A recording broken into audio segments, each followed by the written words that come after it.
साथियों नमस्कार, कैसे हैं आप सब लोग। मज़ामा केम शो कसा आहेस। साथियों आज एक विशिष्ट प्रॉब्लम की ओर जो है आपका ध्यान दिलाऊंगा। साथियों आज का टॉपिक जो है वो जुड़ा हुआ है फेक ऑडियो कैसेट को रोड साइड पे बेचना। साथियों जो लोग कैसेट बेच रहे हैं रोड साइड के ऊपर और वो फेक ऑडियो कैसेट है, भले ही फेक है या कुछ भी है, उनके पास लाइसेंस कॉपीराइट के तहत है या नहीं है, वो सब बात की बात है। पर जो व्यक्ति अपने सलाहकारों के पास में जा रहे हैं और बड़ी बड़ी फ़ीस देके कॉपीराइट के लाइसेंस ले रहे हैं, उन्हें ये तक नहीं पता कि उनके कंसेंट कॉपीराइट का उल्लंघन भी हो गया, उनके कंसेंट प्रोडक्ट को जो है इन्फ्रिंग भी कर दिया गया, अल्टीमेटली उसको बेच भी दिया गया, उससे पैसे भी कमा लिए गए। जब वो पुलिस के पास पहुंचते हैं, गुहार लगाते हैं, तो पुलिस भी जांच के नाम पर खानापूर्ति करती है, जिससे क्या होता है अक्यूज बच के निकल जाता है। तो सिर्फ लाइसेंस लेने से कुछ नहीं होगा। लाइसेंस लेने के बाद प्रोटेक्शंस क्या क्या है कानून में, उसकी जानकारी भी आपको होनी चाहिए। अगर नहीं होगी तो गेम स्लिप हो जाएगा आपके हाथ से। साथियों ऐसा एक मामला रिसर्च के दौरान मेरी जानकारी में आया, जो कि है ऑनरेबल केरला हाईकोर्ट का दिनांक 4 अक्टूबर 2024 का। साथियों जजमेंट जो है काफ़ी इंपॉर्टेंट है। ओपी अशरफ बनाम स्टेट ऑफ केरला के नाम से ये जजमेंट है।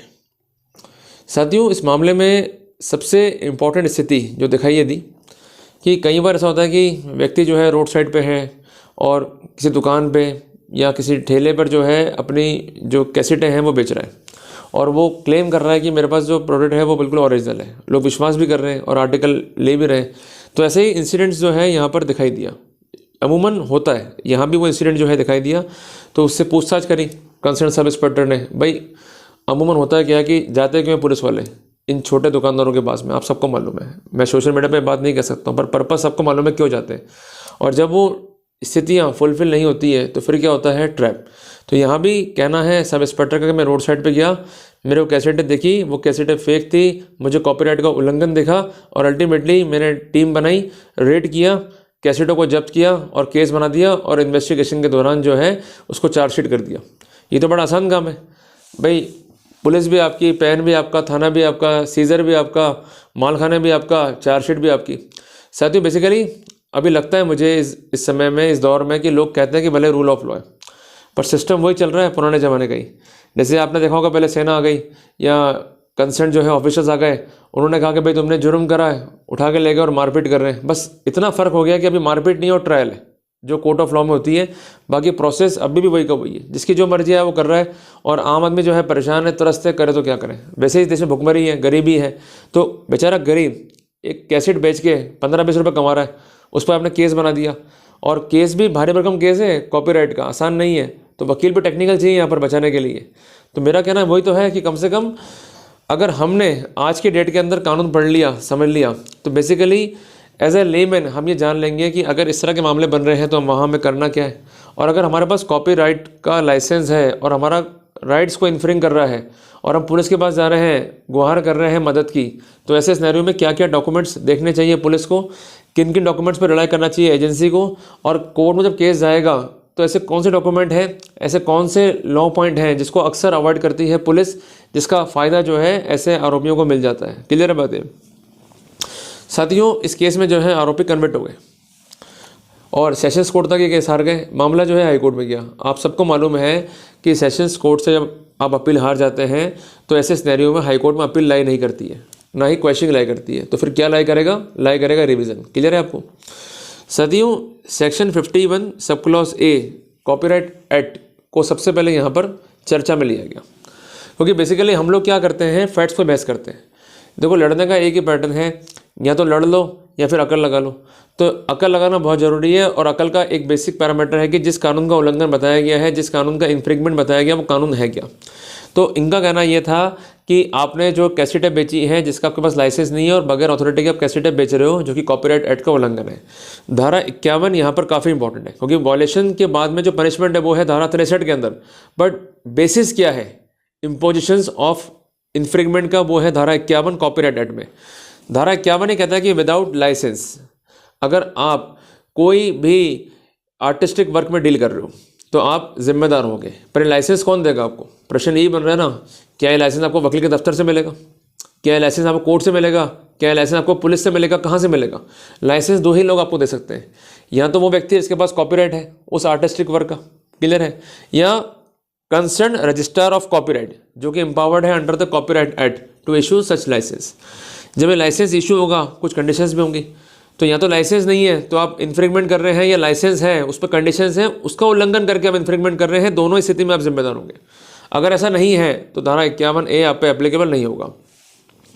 साथियों, सेक्शन 14 जो है कॉपीराइट एक्ट का, ये डिफाइन करता है कॉपीराइट को, क्योंकि कॉपीराइट क्या है इसकी जानकारी होनी चाहिए। और आप जब जिरह कर रहे हो, जो पुलिस वाले आप पर केस बनाते हैं उनसे पूछिएगा कि भाई कॉपीराइट क्या है, उनको तक नहीं पता है। और इस केस में भी एडमिट हुआ है कि जो कंसर्न पुलिस वाले हैं उनको यही तक नहीं पता कि बेसिस क्या है प्रोसिक्यूशन का, बस केस बना दिया कि भाई कैसेटें बिक रही है, सीज कर लिया और केस बना दो। कॉपीराइट क्या है? बेसिकली एक एक्सक्लूसिव राइट है, इंपॉर्टेंट है, इसको अंडरलाइन कर लो। एक्सक्लूसिव मीन्स जो राइट आपको दे दिया है वो सिर्फ आप ही एक्सरसाइज कर सकते हैं, दूसरा एक्सरसाइज नहीं कर सकता। It is basically exclusive right, ये एब्सोल्यूट है, बट सब्जेक्ट टू कंडीशंस है जो कि लेड डाउन की गई है कॉपीराइट एक्ट में। बेसिकली जो कॉपीराइट है उसका बेसिक कंसर्न किस में है? लिटरेसी वर्क में। बेसिक कंसर्न किस में है? ड्रामेटिक वर्क में। बेसिक कंसर्न किस में है? म्यूजिकल वर्क में। पर ये कंसर्न कैसे है? To reproduce a work including storage, कि किसी वर्क को रिप्रोड्यूस करना जिसमें स्टोरेज भी इंक्लूड है, बट स्टोरेज के लिए आप इलेक्ट्रॉनिक मीन्स का यूज़ कर सकते हैं, ये परमिशन यहाँ दे रखी है, बट आपके पास लाइसेंस होना चाहिए, ये इंपॉर्टेंट चीज़ है। दूसरी बात है कि to issue copy of work, कि कोई वर्क है उसकी कॉपी इशू करना टू पब्लिक, और ऐसी कॉपी ऑलरेडी सर्कुलेशन में नहीं होनी चाहिए। तीसरी बात, सिनेमेटोग्राफिक वर्क, जैसे आज वेब सीरीज़ बनती है, मूवीज़ बनती हैं, वो उसमें कवर है। कोई साउंड की रिकॉर्डिंग है, गाना गा दिया, कोई आवाज़ की बात है तो वो उसमें कवर है। ऐसे मान लीजिए मेरी रिकॉर्डिंग्स हैं यूट्यूब पे आती हैं, ये भी कवर है कॉपीराइट में, मैं इसका फर्स्ट यूज़र हूँ। अगर कोई भी मेरी सहमति के बगैर इन वीडियोज़ को डाउनलोड करेगा, उनको यूज़ करेगा या उसमें काट छाट करेगा तो again it is an infringement. Clear है बात ये? तो कई बार लोगों के माइंड में ये गलती होती है कि लाइसेंस अगर नहीं है ऑनर के पास में तो क्या तब भी हम कर सकते हैं? तब भी आप नहीं कर सकते हो, उसका कंसेंट चाहिए आपको, ठीक है? तो वहाँ पर अप्लाई होती है थ्योरी ऑफ फर्स्ट यूज़र। इसके अलावा work of translation, work of adaptation, ये भी जो है यहाँ पर शामिल किए गए। साथियों, बेसिकली सेक्शन 2M जो है कॉपीराइट एक्ट का, ये बात करता है इन्फ्रिंगमेंट ऑफ कॉपीराइट से। और इन्फ्रिंगमेंट क्या? बेसिकली जिस बात के लिए जो शर्तें हैं कि आप कोई काम कर रहे हो जुड़ा हुआ है लिटरेसी से, ड्रामेटिक से, म्यूजिकल वर्क से, जिसमें कुछ परमिशंस है आपको धारा 14 में, पर परमिशंस आपने नहीं ली है या परमिशंस हैं और उनके कॉन्ट्रवेंशन में आप काम कर रहे हो, then it is a case of infringement. तो यहाँ पर केस क्या था कि कैसेट है या बंदा बेच रहा है, उसमें जो है ऑडियो है, इसके पास जो है लाइसेंस नहीं है बाय द ऑनर और बाय द कॉम्पिटेंट अथॉरिटी जो काम कर रही है कॉपीराइट एक्ट के अंदर। पर कोर्ट ने कहा कि सबसे पहले धारा 2M, फिर धारा 14, फिर धारा 51 की शर्तें जो हैं फुलफिल होनी चाहिए। अगर ये शर्तें फुलफिल नहीं है तो ये केस कैसे बनेगा? अब आपके माइंड में आ रहा होगा भाई कोर्ट ने ये लॉजिक कैसे अप्लाई किया। कोर्ट ने कहा कि कैसेट सीज हुई है, एडमिटेड फैक्ट। कोर्ट ने कहा कि कंटेंट क्या है इस कैसेट में ये पता ही नहीं प्रोसिक्यूशन को। जब जिरह हुई, जब सारे प्रश्नों को पूछा गया तो उन्होंने कहा कि भाई मैं पता नहीं कि इसमें कंटेंट क्या है। जब कंटेंट का पता ही नहीं है तो आप कैसे कह सकते हैं कि कॉपीराइट एक्ट का उल्लंघन हुआ है। और सबसे इंपॉर्टेंट बात कि जो कंसर्न कॉपीराइट का होल्डर है उस तक को इन्होंने आइडेंटिफाई नहीं करा, उस तक के उन्होंने बयान नहीं करा है, उसके पास कॉपीराइट इस वर्क का है या नहीं है इस तक को उन्होंने असर्टेन नहीं करा।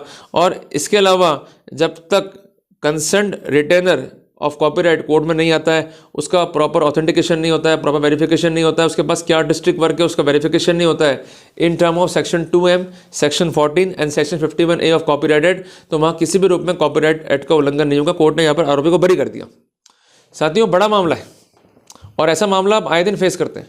प्रॉब्लम क्या है कि हम फाइल को नहीं पढ़ते हैं। बेसिकली हम लोग फाइल को देते हैं वकील साहब को, भाई आप फाइल पकड़ो और आप केस को लड़ते रहो, और वो भी जो है केस को लड़ रहे हैं। बट ये मामला एक जनरल क्रिमिनल ट्रायल नहीं है। मैं बार बार रिपीट कर रहा हूँ, कह रहा हूँ, ये मामला एक जनरल क्रिमिनल ट्रायल नहीं है, ये एक स्पेशल ट्रायल है।